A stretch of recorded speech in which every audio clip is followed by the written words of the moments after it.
When we finished reading 2 days ago, we ended with the paragraph, second, Claudette still had a criminal record.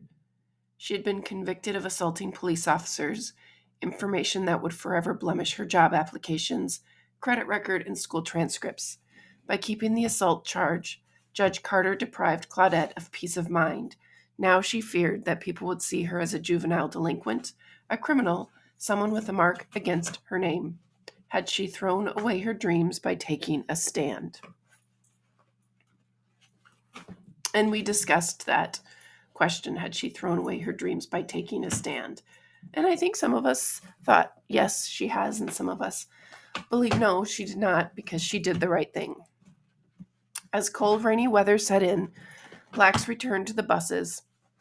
Claudette went back to school to finish out the last few weeks of her junior year. She soon found that attitudes at Booker T. Washington had hardened against her. It was easier to see the bus girl as a troublemaker than as a pioneer. More and more students mocked her now. Shaken but defiant to the core, Claudette battled back in her own way. This is from Claudette's point of view.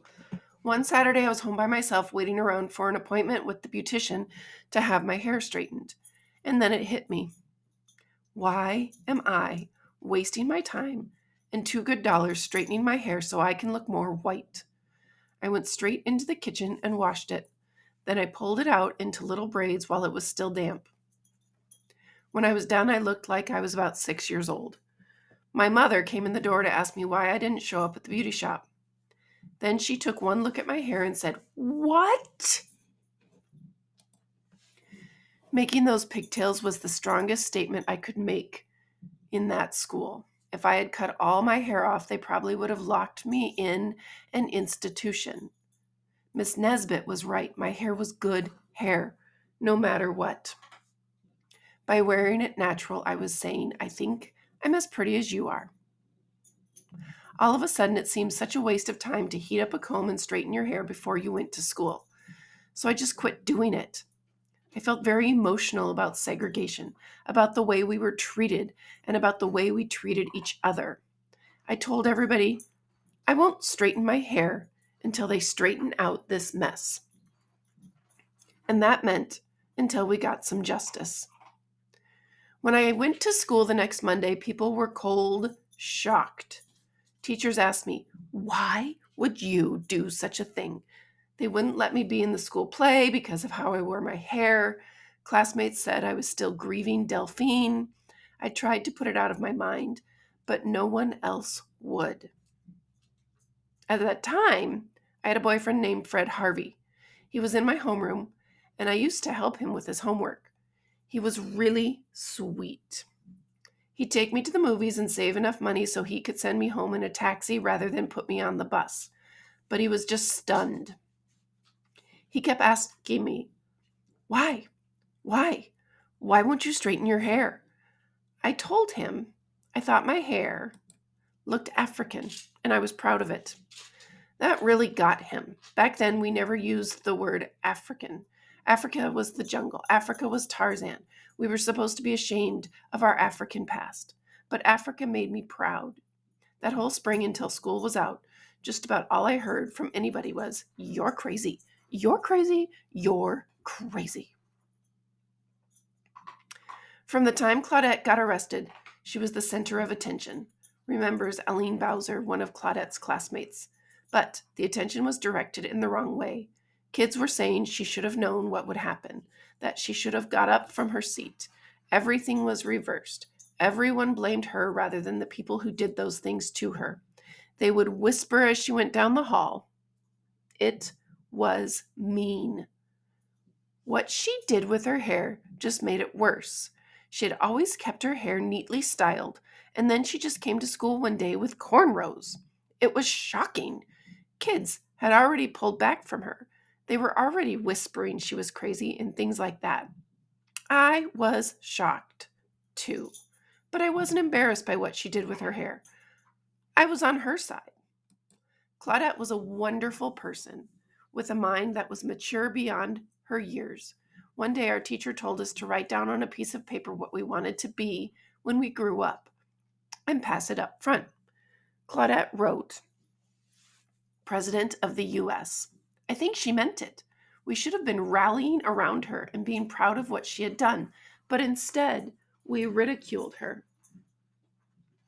School recessed for the year, and the sun set about baking central Alabama. As the long, buggy summer days drifted by, Claudette spent much of her time at the King Hill Park, sitting outside on the veranda, crocheting and talking to her cousin, dragging her chair around to follow the shade.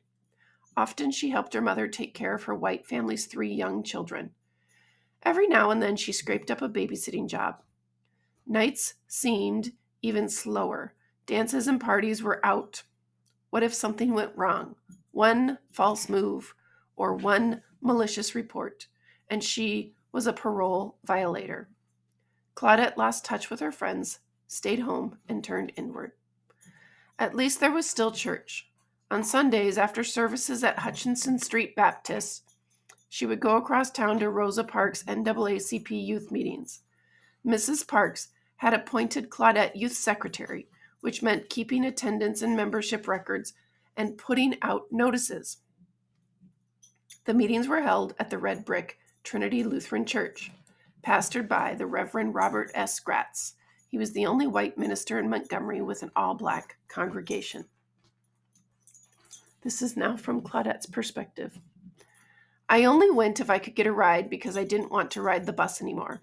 If I couldn't get a ride back, I'd stay overnight at Rosa's. She lived in the projects across the street. Rosa was hard to get to know, but her mom was just the opposite, warm and talkative and funny. We would stay up all night gabbing, sometimes while Rosa pinned wedding dresses on me that she was altering for work. Rosa's mother knew all sorts of horror stories about black girls getting mistreated. There was nothing we couldn't talk about. Rosa Parks was like 2 different people inside and out of the meetings. She was very kind and thoughtful. She knew exactly how I liked my coffee and fixed me peanut butter and Ritz crackers, but she didn't say much at all.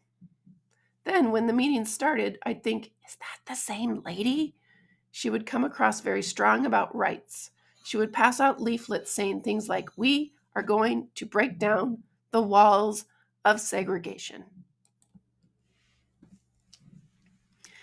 I might have had more fun if the meetings had been in my neighborhood. The children in the NAACP youth group weren't like the students I went to school with. Their parents were professionals. These children went to private schools. Whenever they said they planned to go north for an education after they graduated, Rosa would scold them. Why should your families have to send you north? Our colleges right here could offer a good education too, but they're segregated. Rosa kept inviting me to tell my bus arrest story to the kids there, but after a while they had all heard it a million times. They seemed bored with it. It was during one of those summer visits across town that Claudette met someone who actually listened, or seemed to. While watching a baseball game in a park, Claudette was joined by a light-skinned black man. She judged him to be maybe 10 years older than she was. Married. He said he separated from his wife and was living with his mother. He said he was a Korean War veteran and backed up his claim with lively stories from places in distant parts of the world.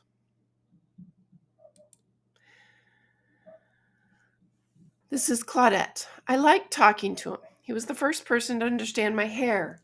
Everyone else kept saying I was crazy or mental, but he got it. He said it was impossible for black people to have really straight hair anyway. He had seen Asian women with straight hair all the way down to their feet. No black woman could ever grow hair like that, no matter how hard she tried. He kept telling me to ignore what people were saying about me. I really needed to hear that. He was easy to talk to. I could relate to him. I would say things like, the revolution is here, we need to stand up, and he would agree. But all the time I knew that I was getting in over my head. He was so much older than me and had so much more experience. I knew I was getting into a situation I couldn't handle, but it was hard to stop. Many things happened all at one time in that 1954-1955 time range. And the summer of 1955, when Claudette was pushed away by her friends because of the decision she made, the tragic incident with Emmett Till happened. What happened to Emmett Till in the summer of 1955 was a horrible reminder of how much resistance there would be to racial integration in the South. Till was a 14-year-old boy from Chicago who had gone to Mississippi to visit relatives in a small town. In August 1955, he allegedly whistled at a white store clerk and said, "Bye-bye, baby," to her as he left the store. 3 nights later, he was kidnapped. 3 days after that, his body was found floating in a river, wrapped in barbed wire, and grotesquely mutilated. 2 white men were arrested but acquitted by an all-white jury. The savagery of the crime sent a chilling message. We talked about it a lot that summer and in school the next fall, remembers Claudette. There had been lynchings and cross burnings before, but this was a much stronger warning. Emmett Till was our age. The slow, sultry summer finally came to an end when just after Labor Day, Claudette celebrated her 16th birthday and returned to Booker T. Washington High for her senior year. Her legal case had died with the appeal decision, and Claudette had lost contact with all the adult Black leaders except Rosa Parks. Still, riding the bus continued to anger and humiliate Blacks throughout Montgomery, and impatience was mounting. Leaders such as E.D. Nixon and Joanne Robinson kept looking for the catalyst, the right person or event that would spark citywide action. On October 21st, a second teenager, 18-year-old Mary Louise Smith, defied a Montgomery bus driver's command. She had left home early that morning to collect the $12 owed her by the white family for whom she had worked the week before. But when she finally reached their house on the other side of town, they weren't home. Now she was out not only her wage, which her family needed, but also the 20 cents for round-trip bus fare. A week of work and a trip across town for nothing. That's what she was thinking on the bus ride home when a red-haired woman appeared in the aisle by her seat and ordered her to get up and move back. This is the young lady that refused to give up her seat. At St. Jude's School, the nuns had taught Mary Louise and her siblings to respect all people, regardless of their skin color, and she did. But she was angry that day. She was thinking it's the bus driver's job to ask, and to ask politely. Muttering a rare profanity, she crossed her legs, squirmed down in her seat, and made herself very still. She heard the bus driver's command to move, but she refused and refused again. Next came the driver's radio call, and within minutes a policeman entered the bus and arrested her. Mary Louise was taken downtown, booked, and jailed. She was released 2 hours later. When her father arrived and paid the $14 fine, it happened so quickly and quietly, there was no newspaper publicity. By the time E.D. Nixon and the other Black leaders heard about Mary Louise Smith, her fine had already been paid and it was too late to mount a legal challenge. But that didn't stop people from talking. Another teenage girl had been arrested on the bus. Who was she? Where was she from? What church did her family go to? Who were her parents? Where did they live? Soon the rumor mill was spinning out gossip that the Smith girl's father was a drunk and the family lived in a squalid shack. The truth was much different. Mary Louise later said she never in her life saw her father drunk. For one thing, he was too busy working to drink too much. After Mary Louise's mother died in 1952, Frank Smith took a second job to support his 6 children. Hardly a shack, the Smith home was a 2-story, 3-bedroom frame house in a working-class neighborhood. But Mary Louise Smith, the second teenager with the nerve to face down Jim Crow on a city bus, was like Claudette, branded unfit to serve as the public face of a mass bus protest. During the summer and fall of 1955, Montgomery's adult Black activists thought hard about the buses, which looked increasingly like Jim Crow's Achilles heel.